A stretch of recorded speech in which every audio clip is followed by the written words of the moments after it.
राधे राधे दोस्तों, एक बार फिर श्री जी एजुकेशन पॉइंट में आपका बहुत बहुत स्वागत है।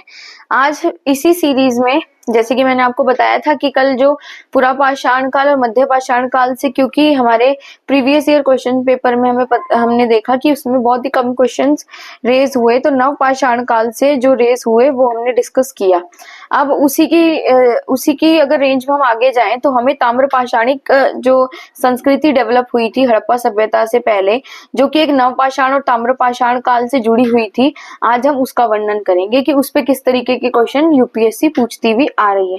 तो ये एक बेसिक क्वेश्चन मैंने उठाया है जिसके इर्द गिर्द ही पूरे क्वेश्चंस और पूरी ये कंटेंट की बात चल रही है।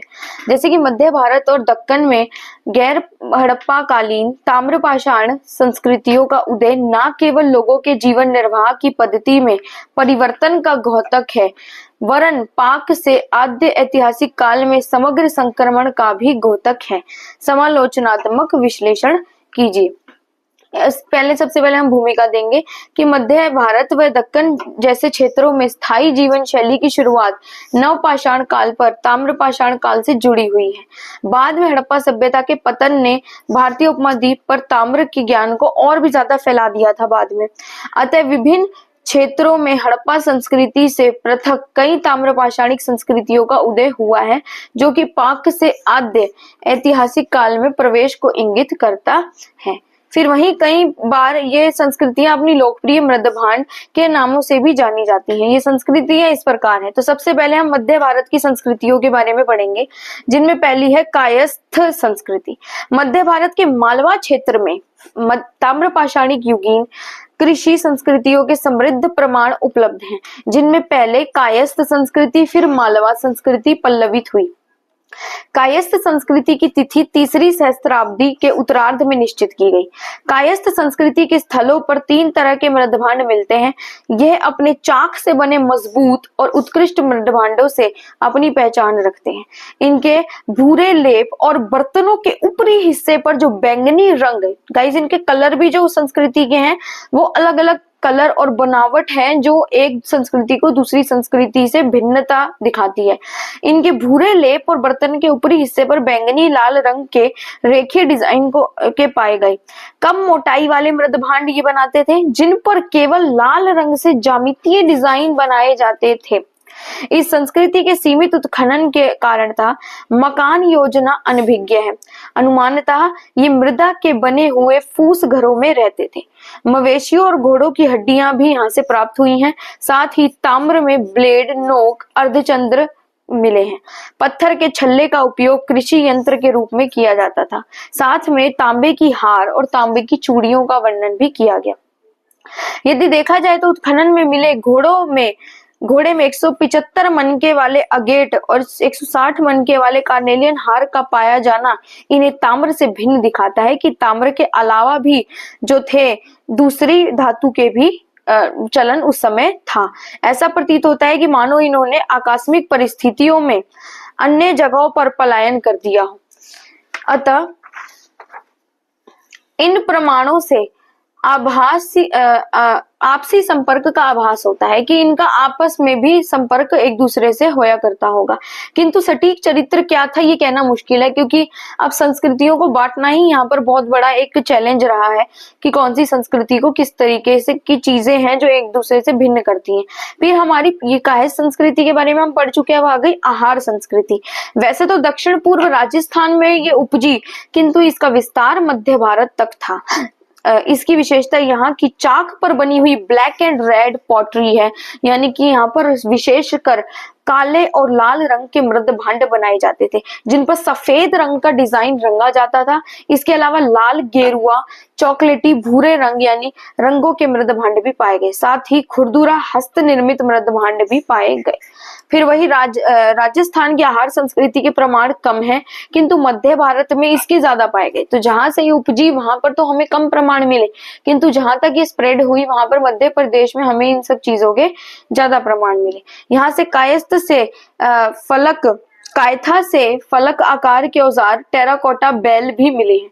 यहाँ लोग मृदा निर्मित घरों में रहते थे। अंतिम चरण कायथा में बड़े स्तर पर किसी अग्नि कुंड की या दुर्घटना के प्रमाण भी हमें मिले हैं कि यहाँ पर कोई दुर्घटना हुई जिसकी वजह से ये जो आहार संस्कृति है ये नष्ट हो गई। फिर वी हैव मालवा संस्कृति। 2000 से 1750 ईसा पूर्व से तय किया गया इसका समय। ये संस्कृति आहार संस्कृति की उत्तराधिकारी थी। विशेषता ज्यादातर सामान्य कोटि के मृद भांड जिन पर नारंगी रंग का लेप चढ़ाते थे। तो आप देख रहे हैं कि किस प्रकार इनके मृद भांडों पे न केवल रंगों में भिन्नता पाई गई, साथ ही यहाँ पर डिजाइन जो भी थे उनको भी अलग अलग प्रकार से उकेरा गया तथा ऊपरी हिस्से पर काले और गहरे भूरे रंग का डिजाइन बने होते थे। मृद भांडों के प्रमुखता लोटा आकार का पात्र है, उत्तल सतह है, टीले वाले पात्र और अर्ध अंडाकार पात्र भी यहाँ पर पाए गए हैं। कुछ प्राकृतिक वनस्पति, पशुओं, मानवीय आकृतियों को भी इस संस्कृति में मृद भांड पर वो किया। तो हमने देखा कि वहां पर इतना नहीं था, ज्यामितीय आकृतियां मिल रही थी अब तक, लेकिन मालवा संस्कृति ऐसी थी जहां पर हमें वनस्पति, पशुओं और मानवीय आकृतियां भी उकेरी हुई मिल रही हैं, जो इसको दूसरी संस्कृतियों से भिन्नता दिखाती है। नवदा टोली से प्रतीत होता है कि यहाँ नगर योजना का प्रयोग नहीं किया गया था। मकान बेतरकीब थे, फर्श चूने पत्थर के बने हुए थे, वृत्ताकार घर थे, झोपड़ी नुमा दीवारें कम ऊंची थी, साथ ही चूल्हे और मर्तबान इन झोपड़ियों से पाए गए। तांबे की वस्तुओं की अधिकता, किंतु नवदा टोली में तांबे का अभाव भी पाया गया। यहाँ कार्नेलियन, जैस्पर, क्वार्ट्ज की बनी वस्तुएं भी थी। यानी कि कहीं कहीं तो हमने ऐसी जगह भी देखी हैं जो विशेषतः इस संस्कृति से जुड़ी हुई है तो सही, किंतु यहाँ पर हमें जो है तांबे का और इन सब चीजों का, धातुओं का कम उपयोग, बल्कि कार्नेलियन, जैस्पर, क्वार्ट्ज जैसी वस्तुओं का ज्यादा उपयोग पाया गया। इस काल में तांबे, टिन, मिश्र धातु के भी प्रमाण मिले। यानी कि मिश्र धातु, लोगों ने, इस संस्कृति ने मिक्स धातु करके भी एक नया जो था एक मिश्र धातु का को बनाया। यहाँ गेहूं, जौ, चना, मूंग, मसूर, आंवला, बेर भी यहाँ पर हमें अवशेष के रूप में पाए गए। फिर वहीं साथ ही जंगली हिरण, पालतू मवेशी, भेड़, बकरी की हड्डियां भी यहाँ से पाई गई। नवदा टोली एक गड्ढा मकान के मध्य मिला है यहाँ पर, जो अग्नि वेदिका के रूप में चिन्हित किया गया है। यानी कि ऐसा माना गया है कि अग्नि वेदिका थी, जिसे मंदिरनुमा आकृति का प्रमाण है कि यहाँ पर लोग अपना जो अनुष्ठान वगैरह है वो करने आते होंगे। फिर इनाम गांव से गड्ढे में कलश कोटी वाली कब्रें भी पाई गई हैं। इनका कोई कर्मकांडीय महत्व रहा होगा, जो कि ये हमें मालवा संस्कृति से जुड़े हुए इसके प्रमाण मिलते हैं। फिर वी हैव दक्कन संस्कृति। दक्कन में कौन कौन सी, मध्य भारत में हमने देखा कौन कौन सी संस्कृति थी, अब हम देखेंगे दक्कन में कौन कौन सी संस्कृति थी, जिसमें से पहली है जौरवे की संस्कृति। ये संस्कृति जौरवे नामक स्थान पर पाई गई है। इससे जुड़े उत्खननित स्थल इनाम गांव, नेवासा, दाइमाबाद, सोनगांव आदि थे, जो कि स्थायी कृषि गांव का प्रतिनिधित्व करते हैं। यहाँ से कृषि, पशुपालन से जुड़ी बस्तियां भी मिली हैं और इनके मृद भांड पके हुए व समृद्ध थी। यानी कि पके हुए मृद भांडों का हमें अवशेष मिला। लोटे, पात्र चमकीले नारंगी रंग से इसे रचा गया और साथ ही ज्यामितीय आकार इसमें पाए गए। फिर वही दाइमाबाद में अगर हम देखें तो कसाई खाना मिला है। यहाँ से हमें क्या मिला है, कसाई खाना। कुम्हार का घर मिला है, मन के बनाने वाले के घर पाए गए हैं। अंडाकार संरचना का अवशेष पाए गए हैं। टेराकोटा मीन्स बेलनाकार सील पाई गई है। घोड़ा गाड़ी के चित्रण भी पाए गए हैं। साथ ही 44 कलश कब्रों में गाड़े हुए हमें पाए गए हैं। फिर भी हैव इनाम गांव, आयताकार संरचना यहाँ पर हमें पाई गई है। पंक्तिबद्ध रूप में बने हैं, यानी कि घर जितने भी हैं वो आयताकार संरचना में प्लस पंक्तिबद्ध में बने हैं। घरों में अग्निकुंड पाए गए हैं। हर घर में अग्निकुंड पाए गए, घर के आंगनों में पाए गए। नाइट्रोजन की अधिक मात्रा है, क्योंकि यहाँ पशुओं को बांधा जाता था, इसलिए नाइट्रोजन की अधिक मात्रा पाई गई। 5 कमरे संरचना मुखिया का घर प्रतीत होता है। यानी कि यहाँ पर हमें एक 5 कमरे की संरचना मिली है, जो कि ऐसा माना जाता है कि ये वहां का जो संस्कृति का जो मुखिया हुआ करता था वो उसका घर होता होगा। साथ ही अन्नागार भी पाया गया, मंदिर है जिसमें अग्नि की पूजा को विशेषता महत्व दिया गया। फिर जीवन निर्वाह में अगर देखा जाए तो खेती, अकेट, मछली पालन, गेहूं, मसूर, जौ मुख्य फसलें थी। पालतू पशु का भी पशुपालन था, भैंस, बकरी, भेड़, घोड़ा दुर्लभ है। फिर साथ ही अगर देखा जाए तो लोग अब आखेट, कंदमूल, वनस्पति के संग्रहण पर आश्रित होने लगे थे। अब कैल्सेडिनी, गोमेद जैसे सिलिका पत्थरों का उपयोग बढ़ना शुरू हो गया। तो वीडी गोखटे धावलिकर 1988 भाग 1 में इन्होंने बताया है कि वर्गाकार घर से प्राप्त हड्डियों हड्डियों में पौष्टिक तत्व की मात्रा अधिक पाएगी। जितनी भी हमें हड्डियां मिली इस समय से पहले तक की, तो उसमें हमें पौष्टिक तत्व की मात्रा अधिक दिखी। वही वृत्ताकार झोपड़ी वाले लोगों की पौष्टिकता में कमी दिखी, जो कि सामाजिक वर्ग विभाजन को भी दिखाता है कि उस समय भी अमीर और गरीबों में जो आज खाई पटी हुई है उस समय भी पटी हुई थी। फिर वहीं देखें तो इनाम गांव यातायात मार्गों का प्रमाण मिला है। यहाँ से मृद भांड का विनिमय हुआ करता था, एक जगह से दूसरी जगह, एक संस्कृति से दूसरी संस्कृति में जो विनिमय हुआ करता था उसका प्रमाण भी हमें इनाम गांव से मिला। फिर टी नरसीपुर का कहना है कि जौरवे लोगों का संबंध अभी भी नवपाषाण ताम्रपाषाण के मध्य ही बना हुआ था।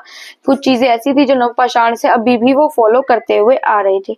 कब्र में मुर्दों के पैर काटकर लेटाया जाता था ताकि उनकी आत्मा कहीं बाहर ना जा सके। तो यहाँ पर हमें ये भी कॉन्सेप्ट मिला है कि जो भी मुर्दे होते थे, जो भी लोग मर जाते थे, उनकी टांगों को काटकर उन्हें दफनाया जाता था, क्योंकि ऐसा इसके पीछे दर्शन था कि भाई आत्मा कहीं बाहर ना निकल के जा सके। महाराष्ट्र और वाल्की स्थान जौरवे संस्कृति मिली है। यहाँ से हमें जौरवे संस्कृति का प्रमाण मिला है। घर वृत्ताकार और यहाँ वृत्ताकार गड्ढे मिले हैं जिसके चूने पत्थर से प्लास्टर करते थे, और ऊंचाई वाली दीवारें भी यहाँ से हमें मिली। उत्तरी दक्कन में 1000 ईसा पूर्व जौरवे संस्कृति का पतन हो गया, क्योंकि वातावरण में शुष्कता बढ़ रही थी, खाद्यान्न उपलब्धता में कमी आई और जली संरचना का साक्ष्य है जो किसी दुर्घटना को इंगित करता है। तो इससे हमें पता चला कि कोई ना कोई दुर्घटना ऐसी जरूर आई थी, चाहे वो नेचुरल डिजास्टर हो या फिर जो है लोगों द्वारा उत्पन्न की गई डिजास्टर हो, लेकिन कोई ना कुछ ऐसा वाक्यांश घटा जिसकी वजह से दुर्घटना हुई। वहीं हम इससे जुड़ा मैप भी लेकर आए हैं जिसमें आप देख रहे हैं कि ये जो पर्टिकुलर थी, जो जौरवे संस्कृति, आहार जन संस्कृति थी, मालवा संस्कृति थी, तो ये कहाँ कहाँ पर फैली, तो आप इसको देख सकते हैं। आई होप ये आंसर आपको अच्छा लगा होगा। Stay tuned. धन्यवाद।